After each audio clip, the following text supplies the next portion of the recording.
Gunline. Fire mission coming down. I'm your host, Lopez, and you're listening to the On the Gunline podcast, where we shoot the shit like we did in the past out in the field. So, hope everybody's doing well out there. How's your week been? As for me, can't complain. I mean, I could, but ain't nobody gonna fucking listen anyways. But anywho, it is Saturday morning, 10:14 a.m. here in the great state of Texas, in San Antonio, that is. Looking beautiful out there, more than likely a day to go ride the bike. So right now, just waiting for our guest who's going to be coming over here on the gun line. He goes by Smoke from Smoke Survival Guide Facebook page. I think he also has an IG on there for that page. I'm not too sure. But anyways, he should be on here soon. He told me next couple of minutes, so I figured I'll go ahead and take some of your time in the meantime. What is good, everyone? Hope you guys enjoyed that last midweek memo that I did with Dowden and Urena. I think we got a good format that's coming through down the pipeline. It's going to be for the midweek memo. For those of you, if you guys are new listening to this, I do 2 episodes a week. The first one is on Wednesdays. It's called the midweek memo, which is usually a bridge just to get you through the week towards the Shoot the Shit Saturday episode, which is normally when I'll have a guest. We'll have a one-on-one interview. Normally I try to get someone that's free with expressing how they want to go ahead and about how they felt about their experience in the military, or not only that, but if they've had any struggles, how they dealt with it, how to push through it, because honestly, a lot of us veterans, when we get out, it seems, at least in my fucking experience, I felt that it's been difficult for me to fucking readjust to the civilian world. But hold on, he said he's popping in now. So with that said, hopefully we'll have Smoke coming on here soon. But yeah, so here he is. Kayla, who the hell is this? All right, give me one quick second, and we'll bring him in time now. So let's see. That is definitely a name that I did not expect to see coming on here. But he's. Can you hear me? Hello. Yep, I got you, but I don't see. Oh man, so I guess it's my wife's account that's on there. Let me try to restart the Zoom and see if. Well, I guess maybe. Hang on. It doesn't show the names anyway. It just shows the video. So. Okay, yeah. So I guess next time, or I mean, like when you record it, it won't be on there or something. So, yeah, we're already recording, by the way. Oh fuck! God damn it! I mean, I can restart it if you want, bro. Surprise! No, we're good. No. All right, too easy. What's going on, brother? How you doing? I was actually just doing the intro, letting everybody know that you'll be popping on and shit. And we got Smoke Man from Smoke Survival Guide. How is fucking Fort Carson treating you, man? Oh man, it is every day a new challenge. Word. Yeah, I'm loving it though. Still hanging in there. Like I guess it was Thursday. Yeah, no, maybe Thursday. I don't know. But I got pulled into my sergeant major's office and he was like, surprise, motherfucker, going back to the line. And I was like, oh no shit. Yeah.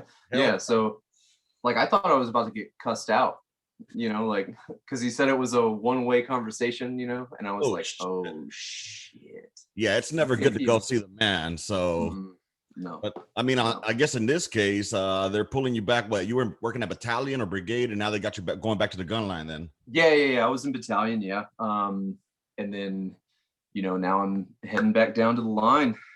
So already this morning, dealing with phone calls.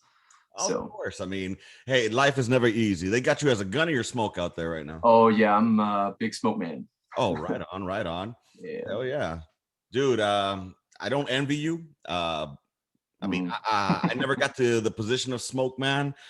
The highest I got to be was a gunnery sergeant for rear D battalion or a rear D battery. And honestly, that's just 59. Wait, what are they? Not 5988s. What the fuck was the PMCS paperwork? Yeah, 5988. Yeah. Oh, okay, yeah. Yeah, you got those motherfuckers out, dude. You know what I mean? Yeah. Check on maintenance and make sure the fucking soldiers are good, bro. Mm-hmm, That's what's up, though. So, you guys, Are you mechanized there or light? We are a striker brigade, so we've got some strikers, but 777s. So Okay. yeah, they still do air assault raids. I guess I haven't seen one yet, but looking forward to it. Hell yeah. So Yeah, I remember that link counts.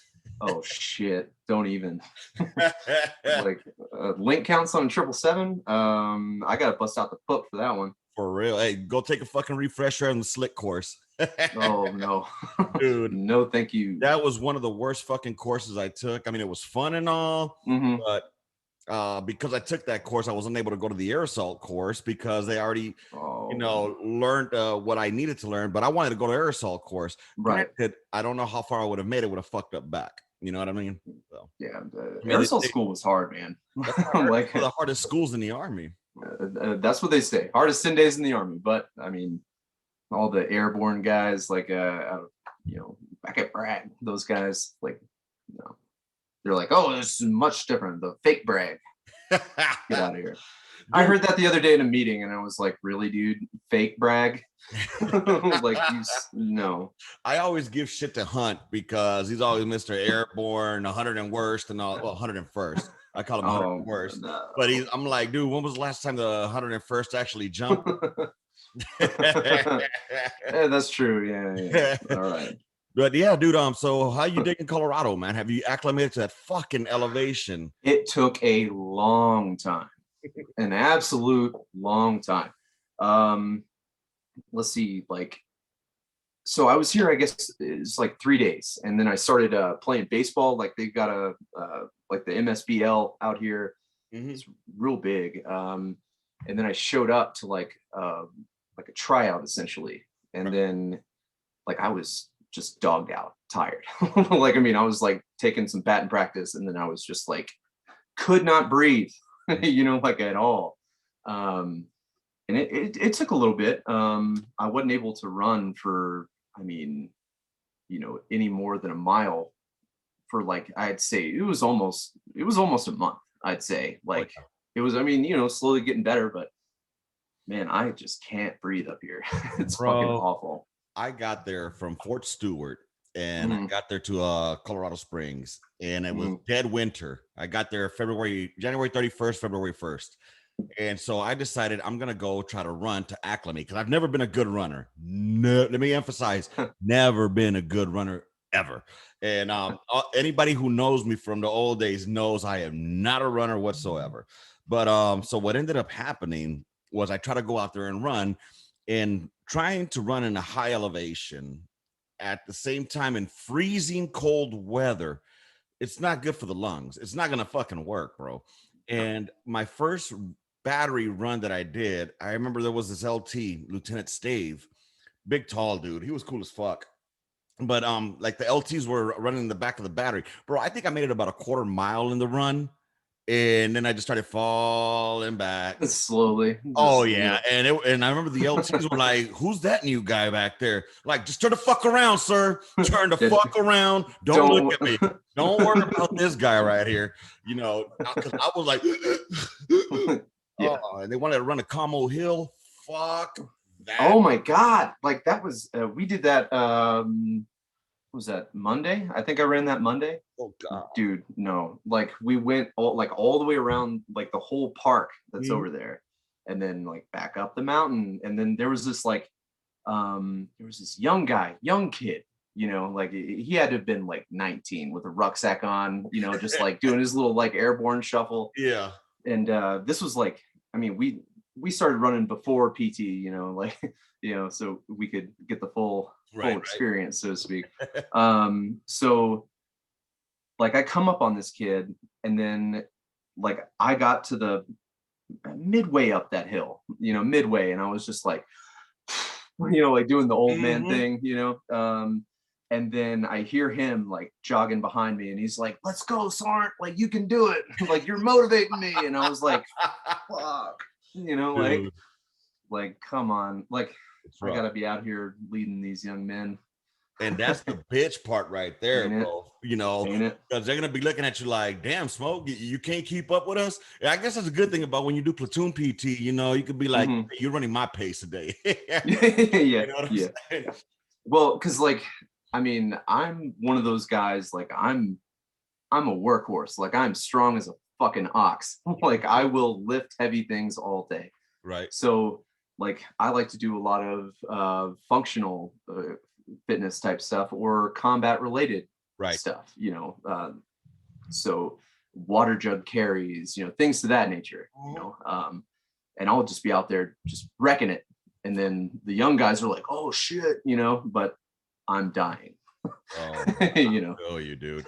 And you know, especially if you're just going back to the gun line, you know, you got to go in there with a fucking kind of like with your dick swinging, like So yeah, kind of. Because I mean, yeah, like my sergeant major, he was telling me, he's like, I need to go get her, all this stuff. And I just, told him, I was like, I'm a fucking pit bull, like let me go, like I am in. right. So I showed up, and then like I thought like it was like kind of a miscommunication, I think. Like I was supposed to be doing like my right seat ride, but here I am like, hey Gunner, have you thought about X, Y, and Z? Mm-hmm. Fucking do it that way, guy, like that kind of stuff. Right. And yeah, so I got my PB slapped for that a little bit by Really, both the sergeant major and my first sergeant. really. So I was like, oh yeah, I misunderstood. My bad. Yeah, no, like we're cool. I'll just observe. Yeah, Right on. And so I mean, obviously, you know, your mission as a smoke man is to get your firing platoon ready to go, fucking cert if they're not cert yet, and hmm you know, dude, and get them up to shape. I mean, I don't envy your position right now, the way the climate is out there. Because I was a yeller, I was a big yeller. Yeah, I get my point across a lot, and a yeah. big cusser. I cuss a lot. I mean, even on here, that's just like fuck is a comma to me, you know. Yeah, same. And Absolutely. so, I mean, I don't envy your position, dude. But yeah, hmm dude, what's the op tempo like out there? I mean, you guys like getting ready to fucking go prep, go to the field all the time, or That's kind of what it seems like. Like they're in the field a lot. okay, But I mean, I'm into it. yeah. I love that shit. Let me So they did table sixes last week. okay, Um, I think like our battery is, I think we only have like a couple sections that aren't certified yet, but there's just like manning issues, the normal shuffle of units, like right. young units, I think. So we're, shuffling guys around, and I think we're going to get everybody, certified at least table 5 like this coming week. And then, hopefully, I guess we go out to table 12 here in the coming weeks. And prior to that, we'll get those guys that are not table 6 certified, we'll spin them up, get them ready to go, and throw them to the wolves, man. Like we're gonna fucking work. Dude, I mean, We're that's gonna the, get it. and I mean, I always remember motherfuckers will be bitching about how much we went to the field.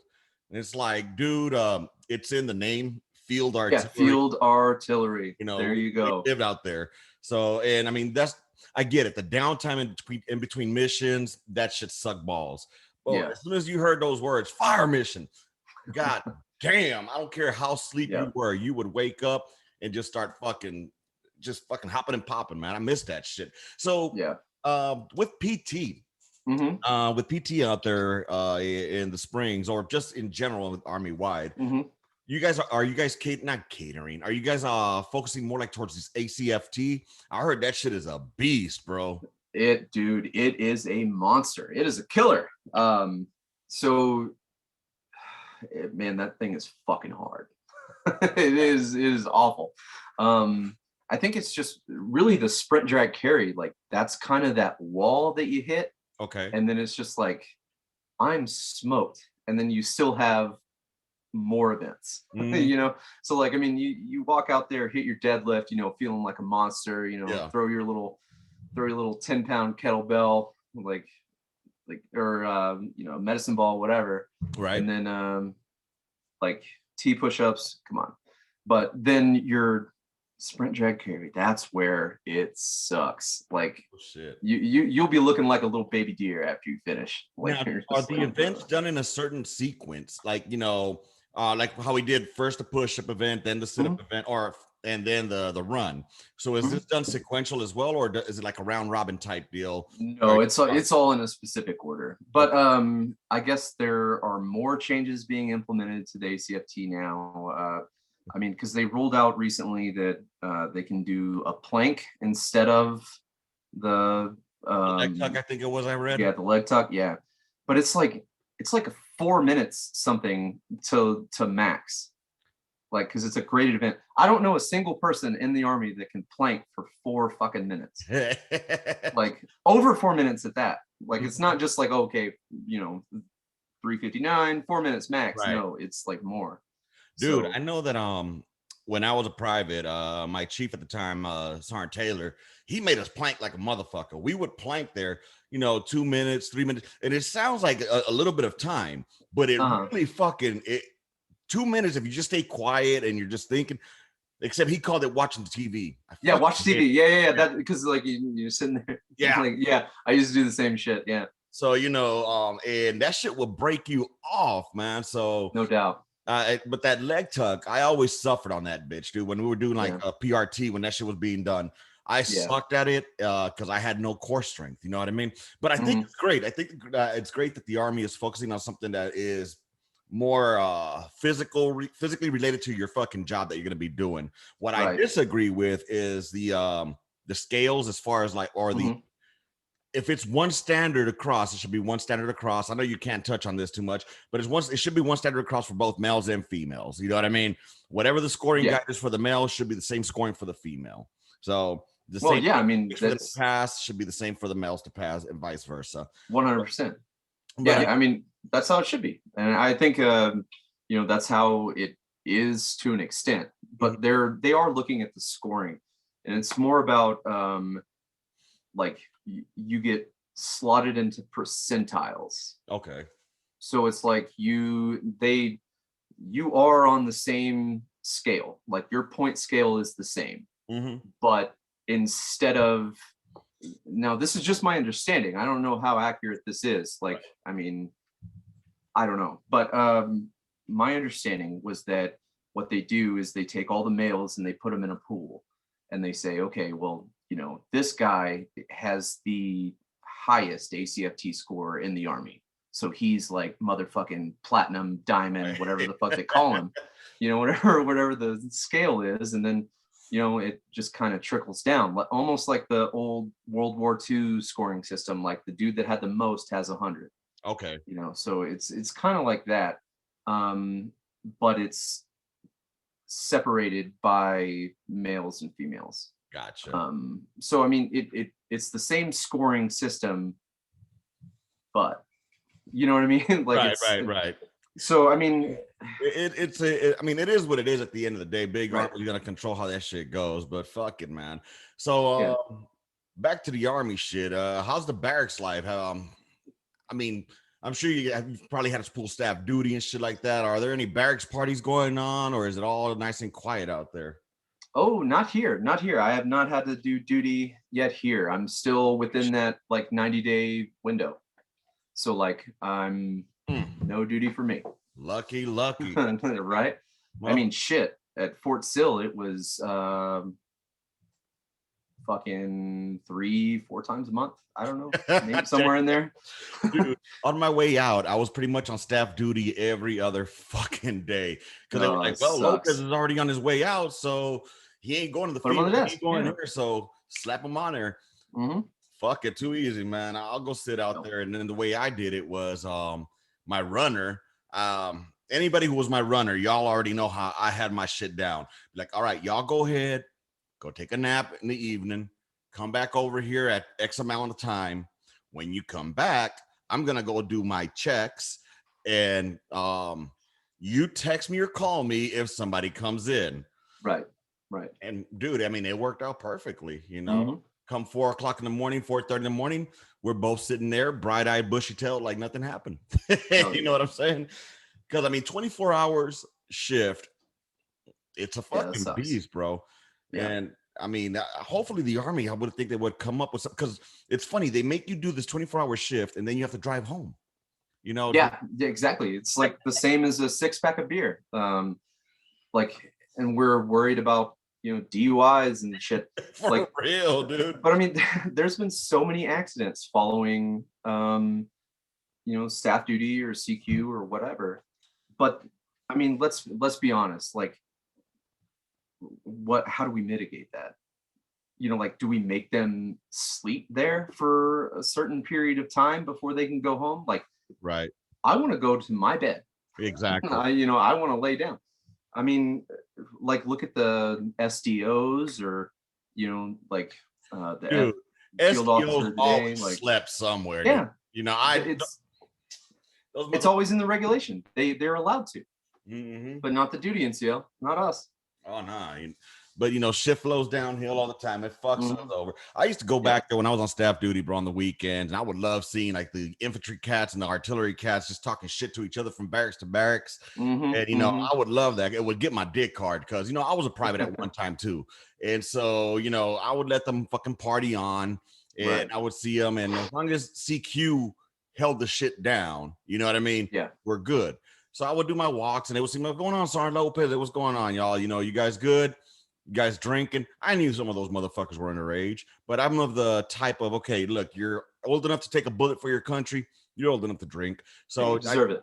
I would tell them, dude, just make sure you don't do nothing stupid, and if MPs come, lock your ass in your room.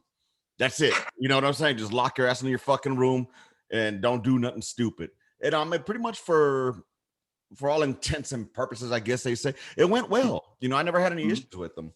But dude, it's great to have you on here, man. What is on your mind? It's been a hot minute. It's your show today. Ooh. What do you want to discuss today? I don't know, man. Like, I'm just emotionally drained, man. Like, it's been a tough few days. Like, I'm going through a lot in my personal life, and like, I mean, we talked about this before. Like, I'm in recovery, and I'm still staying sober, doing that whole thing, and I'm learning a lot about myself and a lot about the environment that I'm in, and so there's just a lot of growing pains, and unfortunately I'm I gotta look inward before I can look outward, that kind of thing, and it's just it's been difficult. It's been very difficult. And it doesn't make it easier now that you got this responsibility of about fucking 60 Joe or 40 Joes under you now. Hey man, that's easy. That's easy. Taking care of soldiers, that's my bread and butter. Well, I mean, it doesn't help if you don't have the support by your NCOs. Yeah. Hopefully you have your NCOs that are supporting. I do. Especially with through recovery, because I've been now 279 or 200 I'm sorry, 979 or 980 days sober. So wow, good job, man. Congrats. Congrats. This August will be 3 years that I haven't had a drink of alcohol, and trust me, if out here in the civilian sector it's been difficult to stay sober, I can only imagine within the Army where it's kind of the norm. In the military, it's part of the culture, right? And then just being on the outside of that, because I was briefing everybody yesterday, or they're getting to know me and all that stuff, and it's just like, whenever I say like I don't drink, people like immediately like, what? Like, are you a weirdo? Like something like that. No, but it's like, no, you have to be transparent. Just be like, I am an alcoholic. Like, one drink is not one drink. Like, it's too few, and it's far too many. Oh yeah. So, like, and to touch on that, in the FA world, FA stands for fucking alcoholics, not really field artillery. So I mean, it goes as far as the idiots in the ADA drinking fucking what was that? Oh man, it was like like coolant or something. Yeah, like antifreeze. yeah. That's how bad it gets. But I mean, dude, it like you said, transparency is big, especially you want to let them know, like, okay, see, now myself, I don't consider myself an alcoholic per se. I Hmm. consider myself more a shitty drunk, but I know what you're saying as far as like Hmm. one drink doesn't do it for me. I'm not a Yeah. social drinker. I'm a Right. like George Lopez, the comedian, said, it's either I'm sober or I get all fucked up. There's no Right. in between for me. So I think the best way to mitigate that for myself was to just nip it in the bud. And Exactly. Yeah. so, I mean, that's awesome, man. And hopefully, hopefully you'll get to somebody, you'll touch somebody within the unit. They'll be like, hey, man, Hmm. how are you doing this? And like, what are you doing on your end to keep yourself motivated and not going towards the dark side of drinking? Man, that's tough. So like combination of medication and therapy. Like, I mean, that's the biggest part. Mhm. But self-care, man, it's like you really have to look at yourself in the mirror and really do that introspection. And that's the hard part. And that's what takes a lot of people a long time to get into in therapy. And I've always been very like self-aware, Mhm. like I always like dissect my actions and one of those guys that like overthink stuff and like, Right. oh no, I didn't mean it that way, and it's I'm in the shower and it's like something that happened 3 weeks ago. Mhm. But like I think the what's keeping me away from drinking honestly is the fact that if I go back to the bottle, like I don't know that I wouldn't not kill myself, if that makes sense. No, Because yeah, I think that every time I was in that real dark place, it was always a downward spiral, and um, it always led me to believe that the world is better off without me, which is not the case at all. And I mean, if anybody listening is struggling with that type of behavioral health, like, I mean, there's so many resources. Like, Mhm. reach out, please reach out. Oh shit. um but I think that was the hardest thing for me, because I was suffering in silence for so long, Right. and like the only people that were listening to me was good old Jim Beam and Jack Daniel. Word, word. um but yeah, I mean, it got to the point where I didn't know what it was like to be sober anymore. Okay. Like, I mean, it was all a blur. Like the last, I mean, shit, almost 4 years, I'd say, were like almost a blur. Like, and I finally hit that my rock bottom. My rock bottom, different from everybody Of else's, so on course. and so forth. Yeah. Well, yeah, just like Um, everybody's rock bottom is different than everybody's view of what success is through recovery. yeah, You know what I mean? yeah, absolutely. For some Yeah. people, it's one day at a time. For other folks, it's Right. 1 hour at a time trying to stay sober. You know what I mean? Mm-hmm. So, Mm-hmm. for myself personally, it's almost like every 6 hours, I would be like, God damn, or just going to the store, going to the Mm-hmm. liquor store, or going to buy a pack of smokes. Right. I would pass by the little ice box full of fucking tall cans. And I'm like, Yeah. God damn, that shit would taste so good Right. right now. And I try to convince myself, one beer ain't gonna do me wrong. But then I think to myself, is it worth it? Is it really fucking worth it? Because I know that even though I Yeah. miss drinking, like you were saying, it Mm-hmm. it sometimes takes me to that next level of dark places, Mm-hmm. and Mm-hmm. then from there, I don't know when to stop. I continue drinking Yeah. because I like that I'm able to feel the emotions again, but then Mm-hmm. those emotions just spiral out of control. You know? Yeah. I mean, I was drinking to not feel, Okay. like, period. Like I was like suffering from like the PTSD and the depression, anxiety, Mhm. nightmare disorder, XYZ. I don't know whatever these doctors are saying I have anymore. Right. But like I was just trying to turn that off, like just trying to find the off switch and just exist in some kind of little like pod by myself, just be like me, you know. I bet there's a lot of fellas out there and gals. I'm not gonna leave y'all out. When I say fellas, I mean everybody.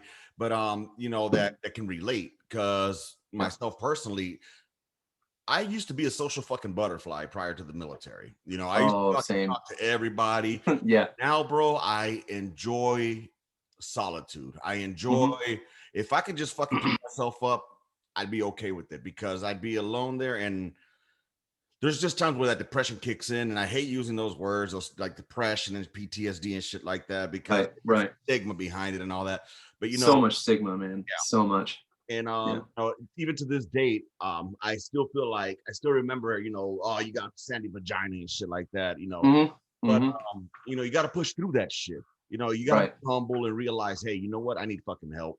And go Yeah. check out the mental health and shit. I hate the pills they put me on. I really wish Hmm. herb was legal, because a lot of folks that I know smoke herb or they hit shrooms, and they Hmm. say that shit, it's a game changer for them. Right. Um, I again, like, this is just my personal opinion. Yeah, Yeah. So me, James Norman, not, Smoke Man. So like, I think that if I was able to partake, like if I was able to smoke marijuana instead of taking, like, I think I'm on six, yeah, six different medications. Like, yeah, I mean, it's a lot. And I mean, it's like, I mean, if I don't eat that day, like, it throws everything off, and like I'm all out of whack, and like I can't plan that. Like, I mean, I'm working here, like, and then the next thing I know, it's like I'm having trouble stringing sentences together because, like, like, yes. Have you ever like, forgotten to take your fucking pills one day, mhm, and then the next day you're fucking having brain zaps and yep, all this combobulate? That's happened to me. And I'm only taking yep, one of the recommended doses, because they used to give me, I used to be on mini press for the nightmares. I used to mhm, be on trazodone for sleeping. And yep, then I'm on a fucking Effexler, venlafaxine, whatever the fuck it's called. I'm on that bullshit for I call them yep, anti-asshole pills. I stopped taking the first two because mhm, the mini press, it didn't fuck with me very well. And the yeah, trazodone, I slept too hard to the point where yeah, my old lady, we had a brand new baby. My old mhm, lady couldn't count on me because I was knocked the fuck out. And she said, right. if I fell asleep during a fire, I'd burn to death because I Yeah, was. you would. Yeah. And I then, like to call it the trazahole or the trazid hole. Like I take trazodone also, and mini press and Effexor. Mhm. That's like half of my Yeah, medications right that was there. the regimen they gave me. So Yeah, I knocked out the first two, yeah. kept the Effexor. And don't get me wrong, the Hmm. Effexor works great. They're my It anti does. Yeah, yeah, their max dosage. But I wish, because I try to wean off. yeah, Don't yeah. do it. Don't No, fucking do it, bro, because yeah, your mind will spiral out of fucking control, bro. one So hundred any of percent. y'all that are out there that think that you can wean off, just go through your healthcare provider. Because it's a bitch. It's a bitch if you miss one day. I missed 5 days one time, bro. 5 fucking Mm, days. I woke up in night sweat. You would have thought I had the yeah. coronavirus, because I was fucking sweating every night. Hmm. Un- You know what's crazy though? Lately, I've been having the fucked up dreams coming up. But when I say Hmm. fucked up dreams, they're not like nightmares per se. Right. They're more like dreams of back then, back from over there, but shit that we Hmm. never did, but with folks that I was with. It's just fucking crazy, man. And Yeah. I don't know what the fuck is going on with me sometimes. I think I gotta get fucking evaluated. My bad, man. I'm sorry I cut you off, bro. No, no, no, no, absolutely. Like, I mean, hey, I mean, we're all on this planet together. We're all on our individual journeys together. Mhm. So I mean, like, very similar, very similar. Like, I deal with a lot of the same stuff, and um, but for me, like, it's weird because I have a lot of very, very vivid dreams. Like, before I got on the mini press, and like, I would have these super vivid dreams, and it would be like weird shit, dude. Like, weird, just weird shit. Like, not necessarily, like, sometimes combat related, but like I'm talking, like, you blow a motherfucker's head off and it's confetti. It's like, and you're like, what the fuck? And then, it's just like, holy shit, like, what? I'm fucked up, but just getting through all that, I think, we all deal with it in our own ways, and it takes, you know less amount of time for some people and longer for others. Oh yeah. um like, in back in the day, like World War II, the 40s, 50s, 60s, They used to call it combat fatigue. Mm-hmm. And I think that we should start calling it combat fatigue again, because I mean that's truly what it is. It's like I am tired. I'm tired from reliving that, and I need fucking General Patton to walk in here and slap the fuck out of me. For real. Like, you know who did a good bit on that was George Carlin. George Carlin did a great bit on that shit, on how our culture in America has changed it from back in the day when it was called shell shock, right, because, to now to something more flowery, I guess you could say, post-traumatic stress disorder. It doesn't sound as bad as shell shock. It doesn't sound as bad as fucking combat fatigue. You know what I mean? It sounds now like it's just something like, oh, we can take care of this through therapy or what. Nah, call it what the fuck it is. Motherfuckers are fucked up from this shit, And what doesn't help is there's a lot of motherfuckers out there that take advantage of the system and play the system. Never saw one day in fucking combat, but all of a sudden they got PTSD. Like, bro, come the fuck on. The only time you fired your weapon was the goddamn range to zero. You know what I'm saying? Yeah. Out of here. Because it's like I've seen, there's been several times I've seen it where, say a soldier's getting kicked out for, behavioral health reasons. And I mean, really, who am I to say, like I can't, comment on, like whatever they've been through, like, okay, whatever. But like what I am getting at is that, at a certain point I woke up, with a 45 in my mouth and a bottle of whiskey in one hand. It was that was the darkest of the dark, and I was honest about where I was, and I let my my chain of command know. I was like, hey, I need fucking help, and they sent me out, and I got some help. Luckily I got to go to a civilian facility, and they were very good at taking care of combat vets, which was awesome, but I was very straightforward about it, told them everything, and they retained me like I'm still in the Army. And that was like fucking what, 6 years ago. Oh shit, damn. You know what I mean? Like, so I mean, if you've got guys like that, and I was a staff sergeant at the time, like guys who have experienced some things that are so fucked up, and then how they process them is even more fucked up.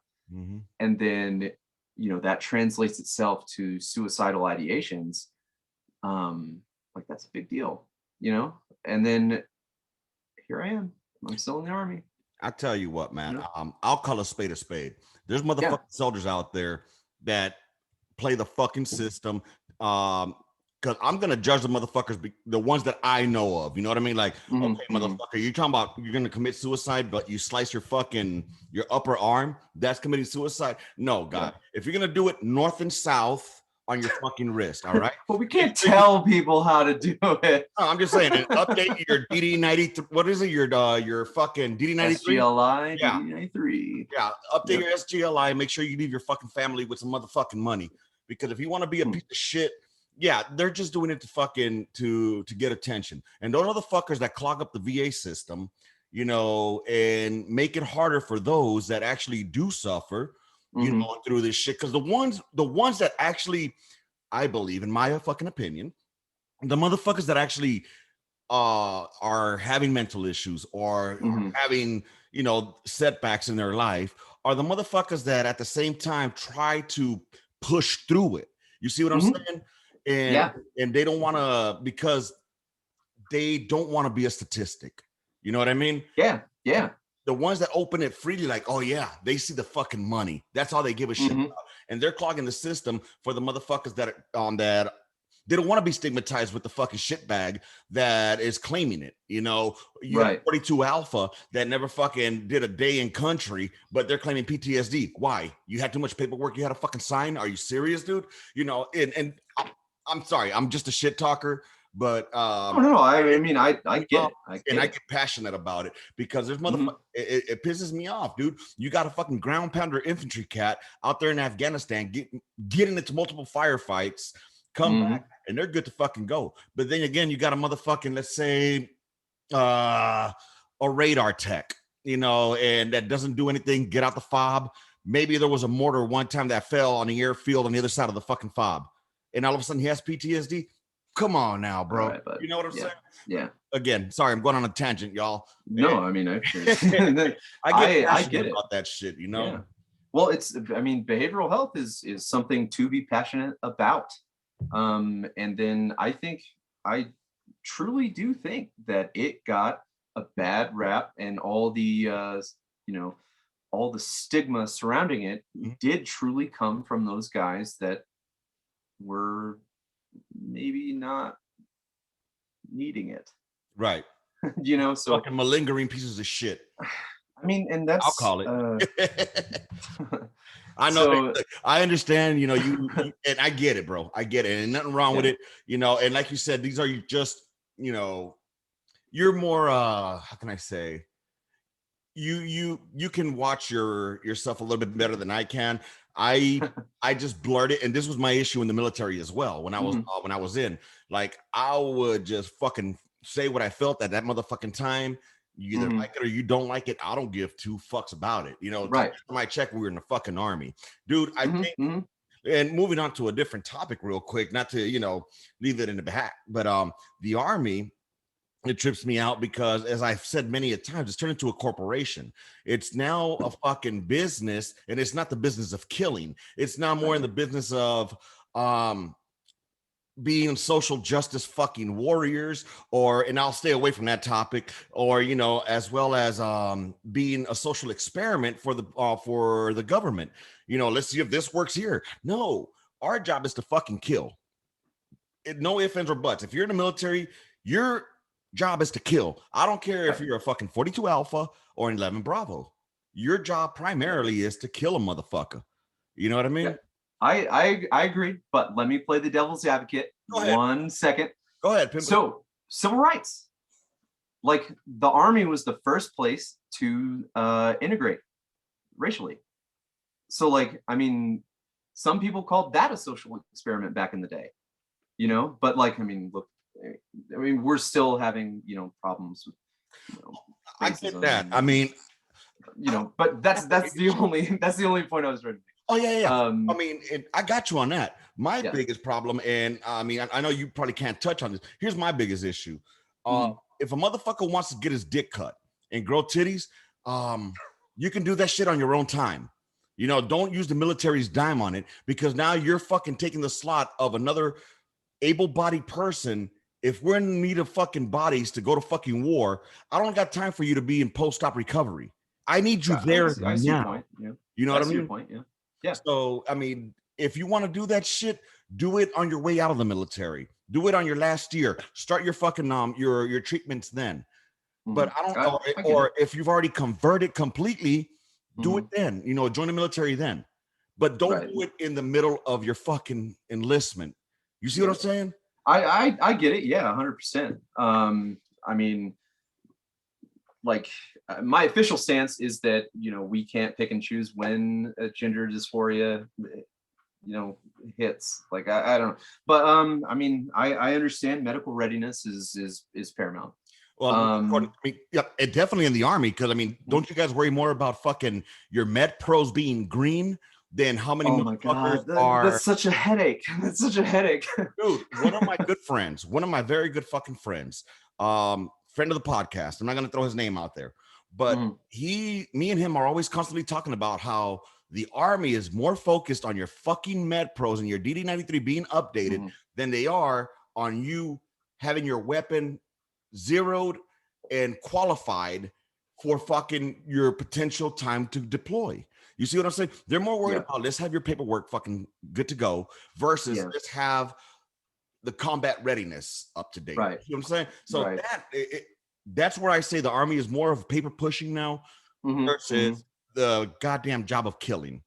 Yeah, and I think that's the one of the biggest things. Like, I had almost the exact same conversation the other day. Simply because like the wartime NCO, like where is he? You know, like where's that guy? Mhm. You know, like because he saw the bullshit that was Garrison life and got the fuck out. Yep. Like so I mean, like we're Great just kind topic of we're gonna talk it's about right now. it's a dying breed, man. And I told all my NCOs, man, I have a lot of young NCOs. How many of them are light on the right? How many of them don't have a fucking combat patch? Um, more than Right. that have it. Yeah. Yeah. So so I pulled them all aside, and you know, I preached about the NCO core, and you know, like the backbone. Backbone. Like if I was like, if I hear my lieutenant, like, because my PL, he is a strong PL. Mhm. He is a good leader, but like, I mean, he came from the FSO world, you know, like out there being a fister, like, Mhm. you know, has that mentality, and that's Right. great. But like, he's a bulldog too. And so it's like, if I hear him getting after soldiers, like, where are my NCOs? Oh Like, hell. if the PL is driving like this operation over here, like NCOs, like you are wrong, like period. Bro. So If like I've never seen anything like that before in my life, and I saw that the other day before I even took over, before I even got to the battery. Buttons on me right now. You're pushing the buttons because I cannot stand LTs. I love you. All right. Got it. You guys are in charge of the platoon. So you think. Got it. Handle your paperwork, handle your PowerPoints. All right. Let me know what you want done. But I execute this shit. All right. Mm-hmm. You want your soldiers trained up to a certain level? Tell me what level you want them at. I'll get them there. Mm-hmm. But I'll be goddamned if you're gonna be fucking chewing out my soldier, because that's my job. The discipline. Well, I mean, maybe I misspoke a little bit. I didn't mean that he was like chewing people out. I mean, he was like driving. You know, like I don't give a fuck if he's trying to motivate my soldiers. No. Yeah. If a LT, still even. Yeah. Dude, it's like if you're out in a fucking run and your LT jumps out and starts calling cadence. I'd be like, what the no monkey ass back there, guy.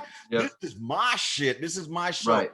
You know, but and that came from that whole push where they were like, it's no longer NCO business, it's leader business. It's like, shut the fuck up. Like, NCO I'm an NCO. Leader. Yeah, it's like, I am an NCO. I am the fucking backbone. You go do whatever the fuck you need to do. Mm-hmm. Like, leave it to me. Dude, I got it. I mean, I'm not proud to say this, but at the same time, I'm going to put this out there. We had an LT a long time ago. I'm not going to say what unit it was in, but the fuckers that I was with, no.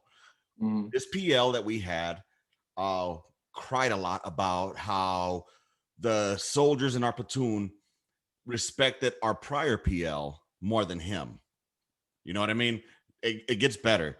Then he tried to get into our lane and try to fucking, you know, try to tell our Joes what to do. Mm-hmm. So we pulled the LT aside, and our smoke at the time was like, look, sir, you chose the lane that you wanted. You chose to go the officer route. Right. I'm here for you to talk to me if there's any issues with the platoons and the soldiers. All right. You talk to me. I'll talk to the chiefs. The chiefs will handle it. You know what I mean? But there's no need for you to go to that level. We make you look good, sir. We write your OER. So all you got to do is worry about your PowerPoint. That's where I got the whole PowerPoint from. You know, just worry about your PowerPoints, you know, make your plans. And let us handle the fucking business. Yes, to me, there is NCO business and there's officer business. But if a fucking officer try to tell me leader's business, I'd be like, guy, last time I checked, I'm a fucking leader. I've probably been a leader longer than you've been in the motherfucking army. So you might want to pump those brakes. Yeah. Because, you know, I think the best relationship is when the officer is willing to work with the NCO. You know, that's where the best camaraderie or the best leadership or command teams come from, you know, but it's not a dick measuring contest, but a good NCO will take that young LT, take him out to lunch. Take him out to lunch and be like, hey, sir, so what are your plans for the platoon? How do you see it? Mm-hmm. All right, let me know what you want. Here's my expectations of you. What are your expectations of me? Versus Yeah. trying to come in there with a fucking iron fist and trying to rule. But I get it because he's coming from the Fister world where they're Mm-hmm. all type A motherfuckers. Type A, yeah. You And know, see, like I did not mean to, say he was, like a certain way. But no, I I got mean, you. he is a strong leader. He's a good guy, and he takes my advice. Right. Like, I mean, we've been together what, 2 days, Well, and like, and not, he's already taking my advice, and like, I think maybe I misinterpreted what you said and I ran with it. But oh, okay, you know yeah, what I'm because saying? there are officers that way. I Right. know that there are. Yeah. But I think the biggest point that I wanted to get to was to your NCOs, because Mm-hmm. as NCOs, we are the backbone of the fucking army, Right. and we need strong NCOs. And the Yep. army fucked up by promoting all these motherfuckers that have no backbone simply Mm-hmm. because they've had enough time in grade. You see what Right. I'm saying? So, what are your thoughts on that? Like, how do you mentor these young NCOs to become the leaders of tomorrow? So, man, that is, people have written books on that. But no, I mean, my personal opinion, it's all broken down into two things. I mean, Okay. developing the leaders of tomorrow and building teams. So like we need to take those steps as far as building teams first, and they need to understand, like, young NCO needs to look up to the NCO support channel and know that they've got your back. Like, that is the number one thing, because if they don't trust you, I mean, like, it's over. Like, I mean, Colin Powell, he said, leadership is problem solving. If soldiers stop bringing you their problems, they've either determined that you cannot help or you don't care. And both cases are failure of leadership. So that's like, you've got to get in that lane. You got to say, hey, I am here for you. Bring me your shit. Right. Bring me your problems. Bring me your tired, your weak, like all that stuff. But yeah, so you've really got to get in that mindset and just genuinely care. I think Right. that's the biggest thing, is because a lot of leaders like feign caring, like, they're like, oh yeah, I care, and then like the minute you turn around, they're like, fuck that guy, Right. like no, like you genuinely, like, you say something and you follow through. It's funny So you mentioned that. I think one of the biggest things is not just the trust that you have to win them. mhm, I think there's a line that NCOs have to fucking toe mhm, very fucking it's hard because you got to be the authority figure. right, Same time, you got to present yourself almost as a friend, but you're not the fucking friend. You know what I mean? exactly, yeah. And I think that line gets crossed a lot. Back in the It's like the day, likenship instead of leadership. Yeah, and that's the I'm with thing, it. like back in the day was something that was actually okay to, it was all right with, because we didn't have cell phones, and Hmm. that put, oh, I'm over here at my chief's house, getting drunk with him. But Right. even though I know I would hang out with some of my Joes, Hmm. but I knew that those Joes come Monday morning, all right, it was, Yeah, we it's hung out time. for the Yeah, weekend, but now we're back to work. You know there's what a I mean? switch. Yeah. Yeah, yeah, But a lot of motherfuckers don't know how to toe that line correctly, whether that's it's true. Joe or whether it's the NCO. Hmm. The NCOs nowadays, at least from when I was leaving, I refuse to send a motherfucker to the board simply because they've had time in grade. Yeah, I would Yeah, tell them, I would write them up, I would counsel them like, hey, dude, you have X amount of time in grade, X amount of time in rank. However, this is what I'm not going to send you to the board simply because of that. I don't right. see any leadership potential in you at all. Hmm. Some people just don't have it. They just Right. fucking don't. I mean, Yeah, then what ends up happening? You give stripes to a motherfucker that's going to get somebody killed. yeah, yeah. I mean, and that's a very scary thought. But I think the biggest thing for me is, like, I have to be a big personality. Like, once I strap those boots on, I have to go out there and just be like a light, like a shining fucking orb out there, like saying, hey, this is me. I love my job. Fuck what you heard. Let's shoot that shit. Like, that's, I mean, that's me. And then you've always got to come correct. You know, like, I mean, if I don't have an answer, I can tell you where to find it, and I'll find it for you. Like, because I fucked up by not having that answer for you. So I owe it to you. So, but if you want to correct me, then you owe it to me. Right. Find it in doctrine, motherfucker. How many motherfuckers would I remember when I was a private and I would ask NCO something, they'd be like, you know, if they didn't have the answer, all they would say was like, go find it at the -10. Go look it up. Yeah. You know, I'm like thinking to myself, okay, motherfucker, why don't you come look at it with me so we're both on the same page? You know what I mean? Yeah. Oh man. You know, you gotta be humble. You have to be humble. 100%. Man, and my first chief, he would make me read a chapter out of the 650 every night. And then brief him, you know, what I learned. Nice. And so like I think he learned like through me. Like, you know, like yeah, like osmosis or some shit. Dude, that's fucking hilarious. Oh man. So yeah, I mean, and that's stuck. You know, like I have a little tablet and I have all my fucking manuals, and once a day I'll pop it open and read a chapter, and then you know, I mean, and it's not just our manuals, man. It's Marine Corps manuals too. Like, I mean, artillery Marine Corps manuals, man, they got it right. Oh, they got it fucking right. No shit. So we got a lot to learn from the Corps. Damn right, because they don't lean on digital shit.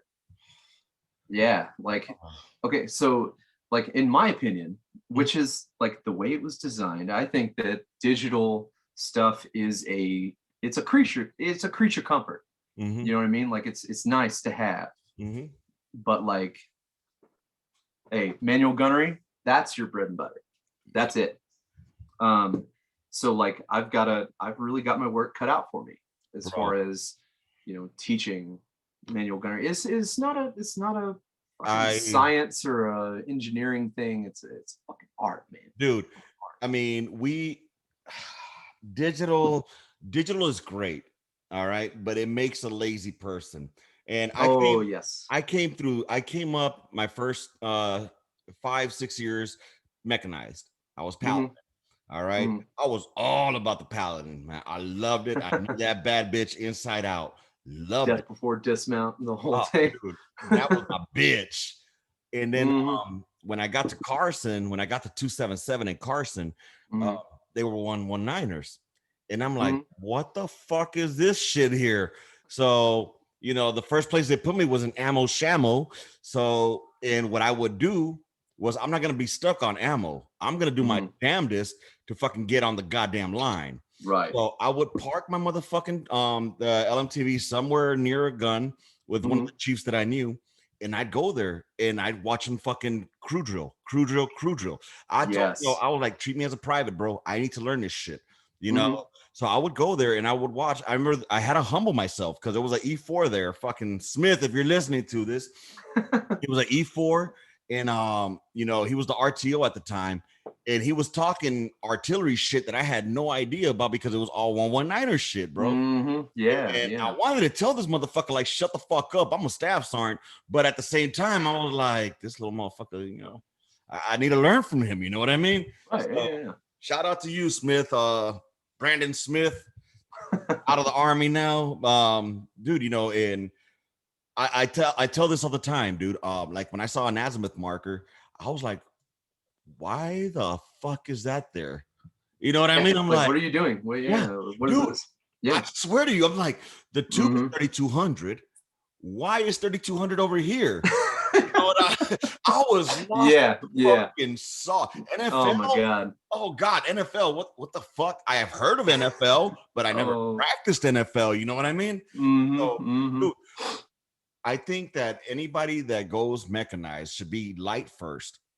That way they know manual gunnery. They know how to fucking shoot their shit, degrade it needs to be done. You know, because what if, God forbid, you know, you have your digital goes down. You know, dude, you ever worked on the Paladin? I have, yeah. Okay. You ever worked on a Paladin and you try to fucking elevate the tube and you're cranking that bitch, but it's not equilibrated, so now you're fucked. Yeah. You know, so No, man, fuck that. I'll take a 119er. Did they put on an Alpha 3, I guess, on the 119er? Now that's Mhm. digital as well? Yep. Yep. It's nice, but it's that thing. It's nice to have, but so like I remember when the Alpha 3 came out, I was at the 101st. So like we had the Alpha 2s, and then they rolled out the Alpha 3s. We did our OpNet, and then we got the 777 shortly after. Okay. So it was just like a bam, bam, here's digital stuff, So we all were just like, I mean, picture like a Neanderthal, right? Like he's, sitting there with like sticks, and and somebody walks up and hands him a fucking torque wrench, and he's just like, like what the fuck, like that's how we were. We were all standing around like artillery good, like like so we had no idea. And we all just were like, turn it off, like just shoot the sight, Yeah, dude. So I'd rather go with sight bubble sight than gumball.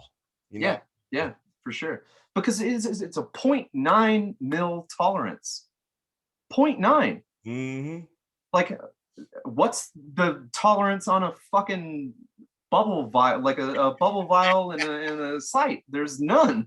Right. Like no tolerance. Dude. Like your shit is touching. Like you like, bro, I ain't gonna lie. There's been many a times where my bubble might have been a little bit. I'm like, shoot that shit. yeah. Boom. Hey, Yeah. I always fired safe. Yeah. I mean, how many times did I actually like look in the sight and then do the whole like good, like Right. like no, shoot it. Yeah, whatever. Yeah. There's a lot of times where you start trusting your gunner if they're good enough. Yeah. Where fire that shit, especially if your spades are dug in and you're firing a low ass charge. Okay, that bubble ain't gonna move very much. Shoot that shit, bro. But I know with my gunner Schnabel, shout out to Schnabel if you're listening to this, May 87. Good on you. He's out in the airborne world. But Schnabel, he was my gunner, and he was a tall motherfucker, dude. But he was a brand new gunner too, so I had to check his shit every fucking time, bro. Right. I'll be sitting behind him, and he'd be like, "Sit ready." I push his ass all the way down. Yes. Look at the sight, bubble. Shoot that shit. Yep. Yep. One of the times that we're firing, I've told this story before. One of the times that we were firing, bro, the sight on the 119er hopped off. No. Yeah, dude, it hopped off. We're still shooting that shit, bro. I didn't know it had hopped off. All right, so all I know is my ATC at the time, Sergeant Will, rest in peace, Sergeant Will. Sergeant Will comes like, "Hey, Chief, check out your sight." I look at the sight, bro. I'm like, what the fuck, bro? So, I mean, we had already got into mission, so everything good to go. You know what I mean? So Right. I'm like, dude, we got to relay this shit right fucking now. Right the fuck now. We were there was a lull in between. I fucking tightened down the motherfucking the sight. I went to my fucking gunner's reference card. All right, this deflection. My gunner's getting all like, "Hey, hands on trails. TT left, TT right." Yeah. Yep. I missed that shit, bro. Like I'm getting as you can see, I'm getting excited just thinking about it. Yeah, hey, the 119er, man, that's God's piece. 119er is God's piece. I fucking loved it. And oh yeah. And we had a GDU, but we never used it. Right. Nobody did. It stayed in the doghouse. Nobody used that shit. It's so back to the light and digital. We would when I was in Fort Stewart, we were mechanized there at 19. Shout out 19FA. There it goes back there. Somewhere back there. Yeah, buddy. Yeah. So fucking we would do degraded operations, to get motherfuckers on point. Right. It's a shame how many people did not have any fucking clue on what to do, bro. Yeah, that's true.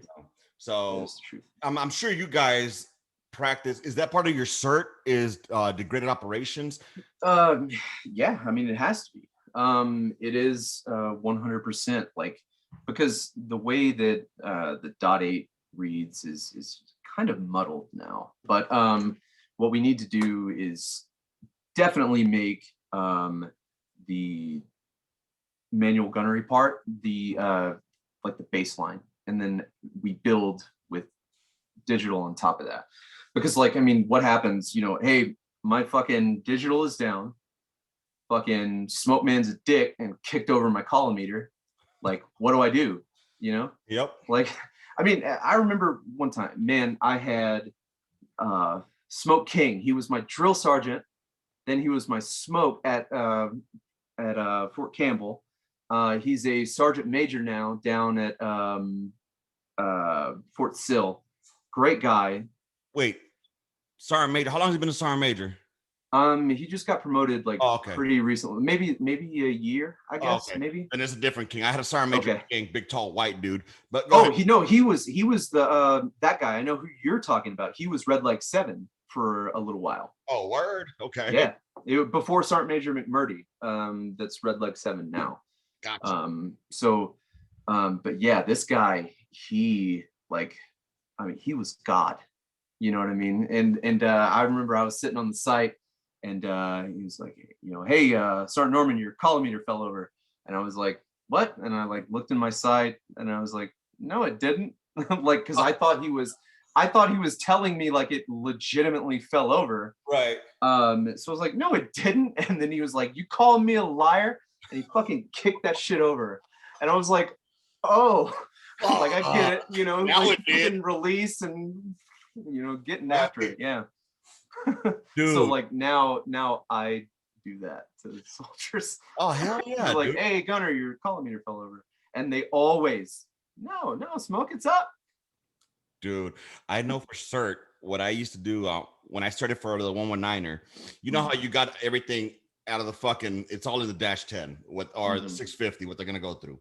So what I would do though, I would make my own fucking fire missions, and I would fucking throw deflections way out this way, way out that way, quadrants way out this way, just to have it all, because I don't want motherfuckers to get used to what's gonna be coming up for cert.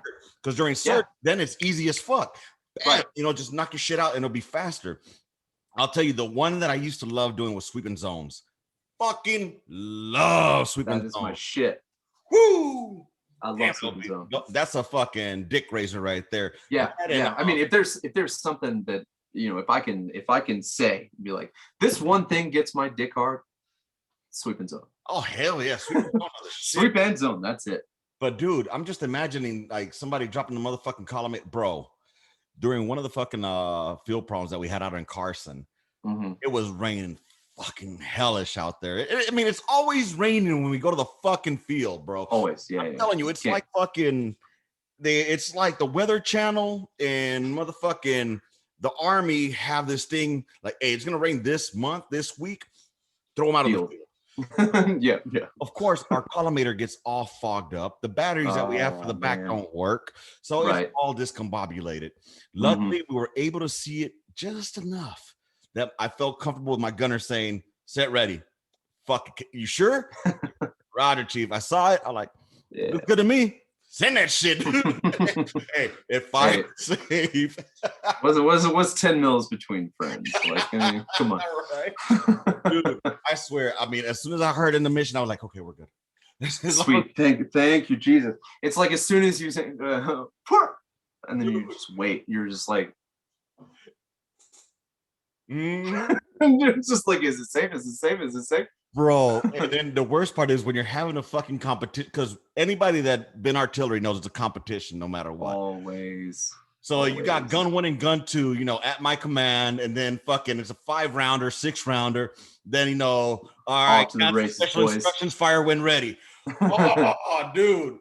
Boom, boom. That shit sounds like a motherfucking M4 going off. Hell yeah. Oh, fuck. My favorite is just like if you stand, you know, just outside the nets and you're like just between, and you hear the soldiers like, get that fucking round moving, you know, and everybody's yelling at each other, and it's just like, you know, you hear certain soldiers like, you know, fucking hooting and hollering, loving their life, you know, and it's just, it's fucking that chaos. It's fucking organized fucking chaos, bro. Damn There's a shirt that I have with a design that I call it Organized Chaos, from a chief out in Fort Sill that he had his section out there firing. I asked him for permission to go ahead and use that, but that's all I saw when I saw that picture was like the Organized Chaos, because I remember being under the net, in that mission coming down, and you're wanting to beat that gun next to you. You'll be damned. You might not be first out the tube. Oh yeah. You will be first to call rounds complete. You know what I mean? yeah. Oh man, finding those little cheats, like I hope smoke doesn't see this. Like look at somebody's looking out, the side, making sure smoke doesn't come into the net.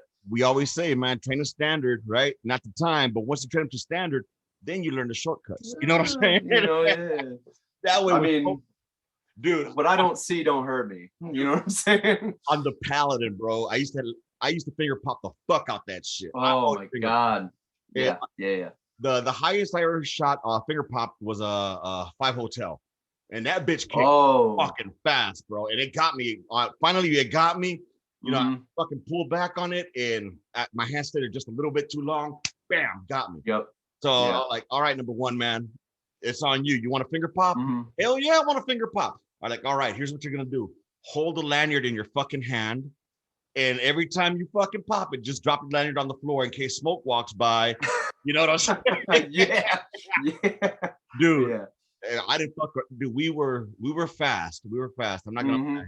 And it was just always a good time. These are the fucking times I miss from the gun line. Oh, 100%. Right now, we're like a fucking army commercial because we're only showing you the good shit and the fun shit. We're telling you the fun stuff. We're not telling you the lead up to go to the field. Showing up at 0300 in the morning for weapons draw at 0500. For what? Why the fuck are you there so early? Yeah. And, loading up. Holy shit, dude. Yeah. I'm having a great time. So when do you guys go to well, never mind. That's probably OPSEC. Are you guys even slated to rotate anywhere? Yes and no. Yeah. I mean, it's one of those weird things. It's all up in the air right now. And nobody really knows. It would be like the FRG. Like, oh, I hear they're deploying this day. I hear they're deploying that day. It's the P&N, man. It's all P&N at this point. Like, I mean, there's meetings going on with, all the higher ups, and there's, who's the best to deploy? Who do we send? What units? Like. Now, you guys, I don't care. You guys fall under DeVarty now, right, or some shit like that? Well, we're still organic to the brigade. Okay. But it's like I wish that they would just pull us away from the brigades and send us solely to DeVarty's so that they can push. Right. Which is how it should be. But I never understood DeVarty because when I came in, it was BCTs. When I just got rid of DeVarty, and it was all BCTs. So you would be 4th Brigade, 4th Combat Team, 4th Brigade Combat Team. Bam. So you had 277, have the infantry and all them and shit. So I never understood the DeVarty how that works. I guess like all the artillery stays within one element and then they'll push you to a different brigade, or kind of. So like it's like 2 concentric wheels that are like working together, like so 2 circles, right? Okay. And then you got your train ready cycle. Okay. So like division is saying, hey, this brigade is best trained now, and then DeVarty is like, okay, well, I've got this battalion over here that just finished their table 15. They'll go do a table 18 with you, and we'll see how they mesh. Okay. And then we'll pair and then go. Gotcha. So yeah. So I mean, that's why like at some point, everybody got all crisscrossed, and then they just kind of stayed. Yeah, but I know during the BCT cycle, or when we had BCTs, it sucked balls because artillery was the redheaded stepchild that got put on every fucking med cycle tasking. Always. Like we were always on med cycle taskings, bro. We're doing the hardest fucking job with the oldest fucking equipment, and then you're gonna lay this shit on me. Right. God damn, dude. Oh man, this has been fucking awesome talking here, bro. Just fucking talking artillery has gotten my fucking... yeah, it's so much fun, man. It doesn't help that this is my second cup of coffee, and this is number one, man. Number one. I need a refill, dude. Fucking what else is? Let's see, what else is going on in the world today? Let's see. No, not the world. Stay away from. Let's stay away from that. Stay away from that. Yeah, fuck all that, dude. Well, how much longer do you got left in the Army? Honestly, I don't know, man. I think I'm just gonna ride it out until the fucking Army. Let me rephrase. How many years have you been in? Like a shade almost 13, we'll say. Yeah. Okay, right So I on. mean, not all that long, but like long enough. Right. You Yeah, know, so dude. like, but I mean, but I was also brought up by like my first smoke served in Desert Storm. So Right. like I was brought up by those old crusty sons of bitches, you know, like so and that was my first look at the army, you know, like You just reminded me holy to shit. bring me back to that topic that we never got onto that I wanted to talk about. Mm, So mhm. now that we're back on this topic, this is gonna get extended a little bit longer if you got time. Hey, let's do it, man. All right, so it goes into the NCOs that are getting out that were battle tested, battle hardened. Yeah, You know, and I'm not talking about going to Kuwait as a rotation. I'm not talking about going to Korea for rotation. I'm talking no. about the NCOs that were private specialists, you know, that were the motherfucking the meat and potatoes of the army during Mhm, GWAT, you know, mhm, and they're getting out now yeah, because this garrison army and mhm, this garrison lifestyle. So the army is going to be filled with a bunch of garrison NCOs yeah, that are being trained by other garrison NCOs. yep. You know, are we going to how do we change that dynamic? I mean, how do we get our NCOs to want to stay in? If you So, had like if there was something that you could do magically to make NCOs want to stay in, what do you think it would take? um, I think that I should clone myself and put myself in each artillery battalion across the army. No, I mean, like I was telling somebody the other day, it's like I'm that fucking drop of oil in the bucket of water. Like I'm gonna contaminate this whole goddamn battalion, and I'm gonna fucking like in a good way, not in a bad way. Right, right. But no, I'm gonna come in here and I'm gonna fucking, you know, be that old school artillery guy, you know, that like, you know, is not afraid to swing the dick, is Mhm. not afraid to tell, you know, somebody to go fuck themselves. Like I'm that guy. Um, Also, so I mean, it falls into the command though as well. You know, like for it does. example, you know, your sergeant majors are Mhm. yes men, first sergeants are yes men. You know, Can at be, they least what it can be. sounds like to me, because Right. the first, the very first sergeant I ever had, his name was First Sergeant Brenton. Hmm. He ended up being Command Sergeant Major Brenton and got out. Hmm. That man set the bar high, you know, Right. for what I looked for. Definitely not a yes man. Definitely made sure that whatever the fuck we did was necessary. You know what Hmm. I mean? And Yeah. so from what I seen afterwards, as me as becoming an NCO, I Hmm. saw it become more of a political game of, you know, It I got can to be. for my career Yeah. versus, you know, I mean, it's just you have. It seems like there's a lot of yes men that won't say, "Sir, that's a stupid fucking idea." Yeah, yeah. I mean, and that is the case. A lot of people blindly say yes, not knowing what the, you know, fully knowing what the situation is, or weighing the options and Mhm. possible outcomes, whatever. But no, I mean, I'm lucky to have a good battalion command team. Like my sergeant major is strong, Mhm. colonel strong, and then my first sergeant strong, commander strong. So like when I like come in and I start, you know, doing my own thing and, you know, finding my left and right limits, I mean, Mhm. they're not afraid to, you know, smack me. And like I like that. You know what I mean? I don't want to like be pushing my boundaries and then because like I'm a habitual line stepper. You know what Hey, I'm saying? So like whenever I do touch that line and whenever I do cross it, I enjoy that a commander will look me in the eye and say, "Don't fucking do that." You right. know, and I'm just like, okay, all right, cool. Right. You got to push the You know, limits sometimes. yeah, yeah, You know? yeah. I mean, you have to. But I mean, and I'm not talking about like, because I mean, I people first all day, every day. Right. But you know, when it comes down to it, like if we're talking doctrine, oh man, like I'm gonna fuck you up. I'm gonna have to put my hands up real quick. Oh yeah. I've been seeing this people first bullshit. What is that? So all Is that right. like the new army of one? Is that Oh no. what the So fuck is okay. people first?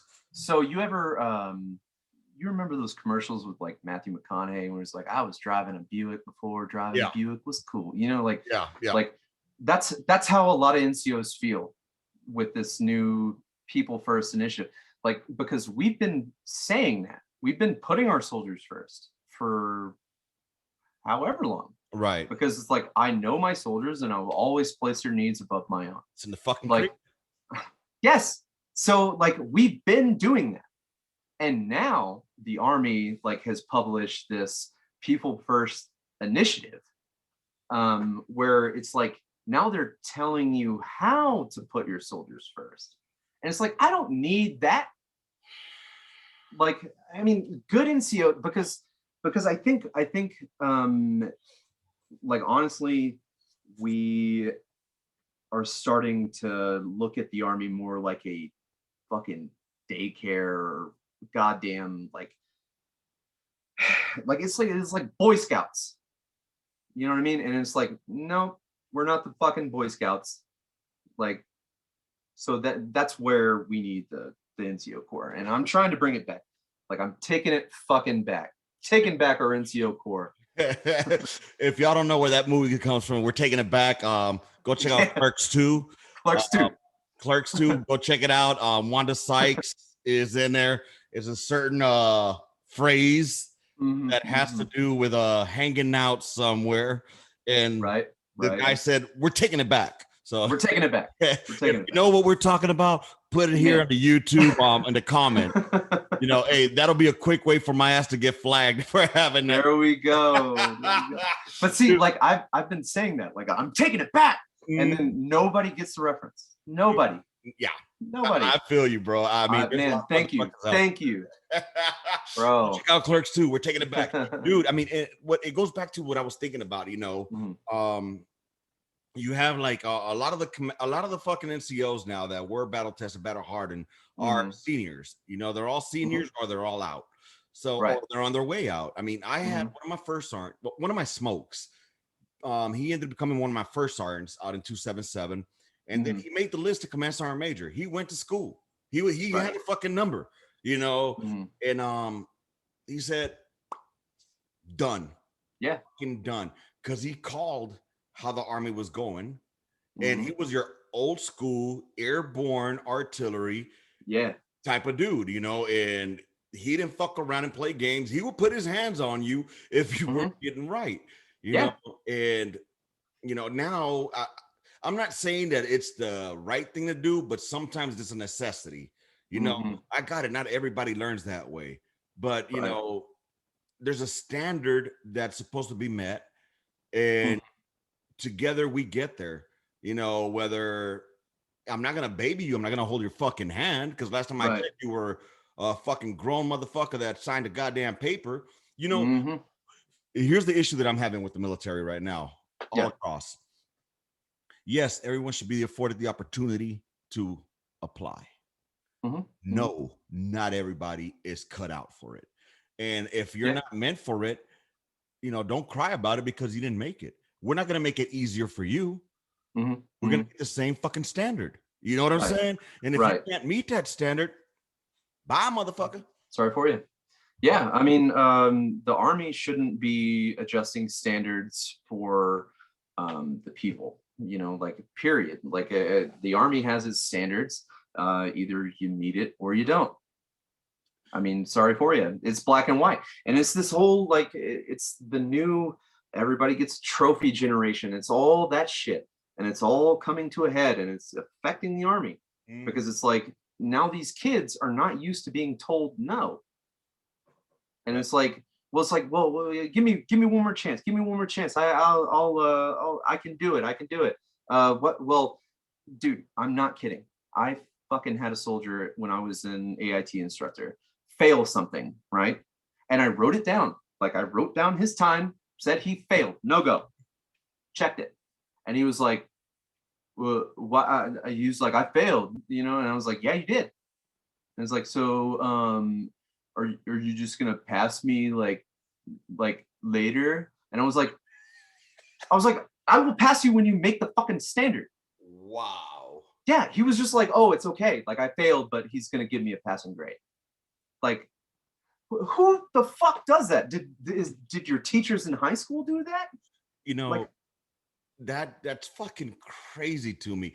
because Yeah. as a chief, when I was a chief, I made it a point that I don't adapt to you as a Yeah. soldier. You adapt to me. You know Hmm. what I'm saying? So Right. then that's the way it should be all across. And back to the whole fucking NCOs battle tested, battle hardened. I'm Hmm. afraid that we're gonna come to something in the future with an XYZ country Hmm. and pick one: China, Russia, North Korea. Sure. We're Yeah. fucked. We are Hmm. fucked Hard fucked. because we're too busy over here trying to figure out what bathroom a motherfucker should use. Meanwhile, China's like, hey, we are not gonna allow our fucking service members to be um pussified, for Hmm. lack of a better term, Right. Right. and that's where we're headed to. Yeah. At least my point of view is. Yeah. Yeah.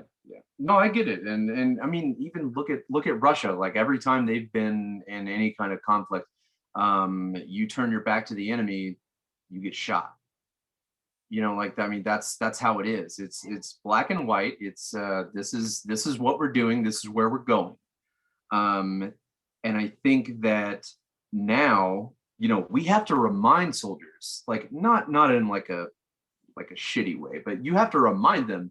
It's like, yo, fucking Abdullah running down this fucking mountain in Jesus sandals and goddamn man dress. He Right. does not give a fuck what what offends your delicate sensibilities. Like he does not give a fuck. He's gonna put a round between your fucking eyes because you're an American. Yep. Like, so kill him. You know what I mean? Like, train harder than that motherfucker because he is not gonna hesitate. He is Dude, not gonna fucking, like, we that's it. we had a platoon sergeant for our maneuver team out there Hmm. in 277, and I remember Hmm. on his office door, Hmm. it was an infantry cat. He's the Hmm. only infantryman that I know that we called Smoke. He earned that Hmm. title. But, Yeah. Smoke Anderson, if you're hearing this, shout out. So fucking there was this poster Hmm. on his door that said, something along the lines of like, this guy right now is out there training to kill you. He Right. doesn't go home every night. He Right. cleans this weapon every fucking time that he gets a chance. You know, Hmm. he's basically set up to fucking take you out. Are you ready to fight him at the end of the day? I can't remember. Yeah. I'm obviously I've don't seen remember. I've seen that poster. It said meet your enemy across the top, and then it had this dude, very the one I saw, at least, it was haunting, Mhm. like, because it was this very, he was an Afghani. You know Right. what I mean? Yeah, Like they he had like had a this Haji the motherfucker there with blue like an blue AK. eyes, like he had blue eyes and like this dark beard and fucking had the AK, um and it was just like, he ate a bag of moldy rice for a month. Like he's doing all this other shit, like hardcore shit, Mhm. because that's what living in a third world country is. And he's training to fucking kill you. And not only Like, that, he doesn't did need to you go home. train harder than him today? Right. And he's not Like, going home after a year. yeah, That is his fucking that's home. his life.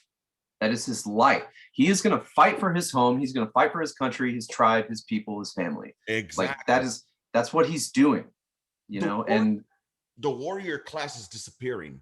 We are losing it's our gone. warrior class. There Yeah. is no more warrior class here in this country, or it's fading away. I don't want to Hmm. overgeneralize because I know there's still some motherfuckers Yeah, out yeah, there there are. that are Yeah. hard fucking core, hard charging, Hmm. Yeah. but they're being looked over because the army or the military or the powers that be want to Hmm.